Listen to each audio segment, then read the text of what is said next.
জাহান্নামটা কেমন হবে জানো নিরে গোলাম? কিয়ামতের ময়দানে এই জমিন হবে কিয়ামতের মাঠ, সিরিয়ার জমিন হবে আল্লাহর বিচারালয়, আদালত।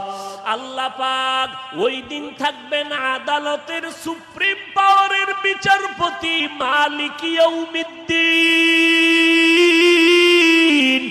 আল্লাহ ওই দিন হুঙ্কার দিয়া বলবেন, লিমানিল মুলকুল ইয়াউম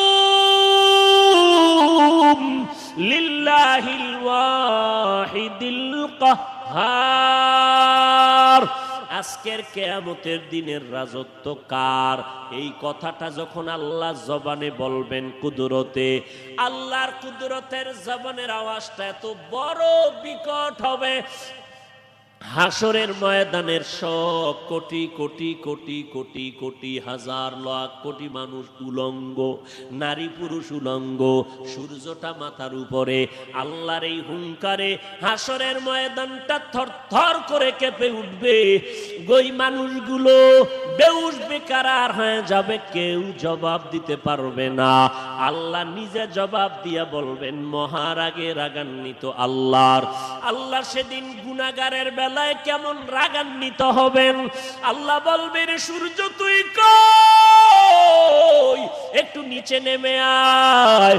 সূর্যটা নিচে নেমে আসবে, মাথার বরাবর নেমে আসবে।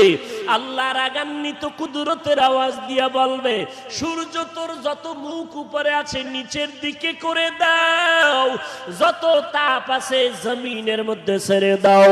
সূর্যের যখন তাপগুলো ছেড়ে দেওয়া হবে, দুনিয়ার থেকে 9,30,00,000 মাইল উপরে সূর্য।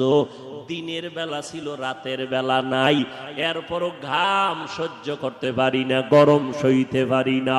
কিয়ামতের দিন আল্লাহর অর্ডারে যখন মাথার নিকটে আসবে, সূর্যের তাপ যখন ছেড়ে দিবে, এই মাটির জমিন পুড়িয়া তামা হয়ে যাবে। ওরে গুনাহগারের মাথার মগজগুলো ভাতের মারের মতো ফুটবে।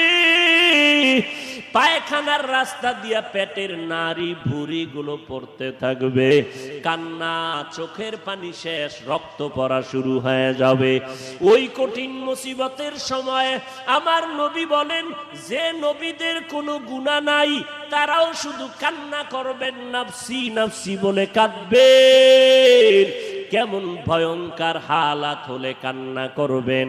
ও নবীর আশিক উম্মতের দল, আল্লাহর কোরআন সত্য, নবীর কথা সত্য। আমার নবী জীবনে একটা মিথ্যা কথা বলেন নাই।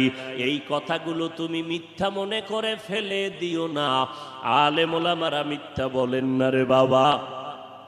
সাহাবায়ে কেরাম, আম্বিয়ায়ে কেরাম এত আমল করলেন, কান্না করলেন। তাকওয়ার অভাব নাই, এলেমের অভাব নাই, আমলের অভাব নাই।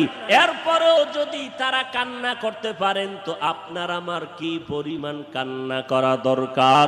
আল্লাহ পাক বলেন, নবীজি শুনাইতেছেন, আল্লাহর অর্ডারে সূর্যের গরম শুরু হয়ে যাবে।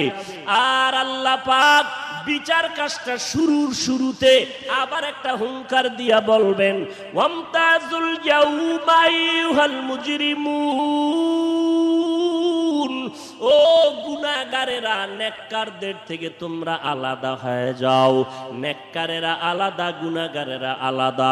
যখন আল্লাহ ঘোষণা দিবেন, গুনাহগারেরা ভয়ে আলাদা হতে চাইবে না। আমার আল্লাহ কুদরতি একটা বাছুনি দিবেন, এমন ভাবে একটা বাছাই পর্ব শুরু করবে। গুনাহগারেরা ধানের চিটার মতো উড়িয়া উড়িয়া জাহান্নামের রাস্তায় পড়বে।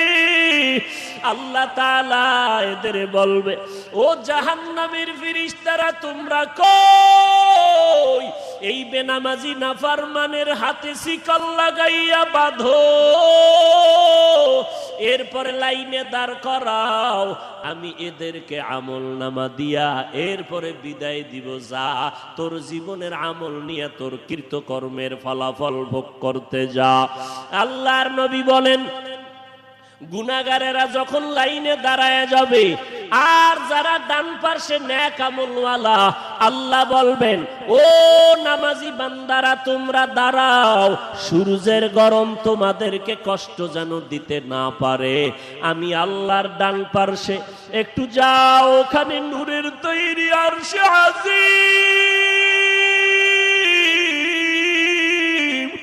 ওই আরশে আজিমের ছায়ায় নিয়ে আশ্রয় নাও।